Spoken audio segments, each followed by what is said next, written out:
Covered today. We covered the cephalic region along with the thoracic region, right? Yes, sir. So where do you want me to start off? From the head. All right. Now, as we see, everyone, we're focusing primarily on the pulmonary circulation at one point, but we'll focus on those thoracic parts in a second here. Now, what we will be viewing here in this region, we're going to try to label the blood vessels based off of the regions or the bones that are closest to them, where we have the bones such as the frontal bone, the parietal, the temporal, and the occipital.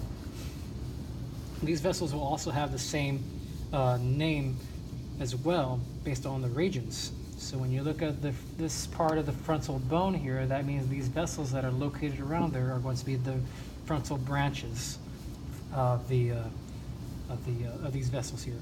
And then we have this part right here. When we take a look at the very top part, you can see the parietal branches of the temporal vessels, right? And then we do have this one right here. There's a number here. I think it's number 12. It looks like, or I don't know, it looks like 42 or 12. 42. Nonetheless, it is going to be in the backside of The the head. occipital. That's the occipital branches, right? So then we have this part in the center here. That's going to be the temporal vessels, right? Before they start branching off into different locations. Well, this one starts to go in a transverse direction over here, kind of following the zygomatic, right? And that's still part of the temporal area, but soon enough it's going to cross into that part right there if it wants to.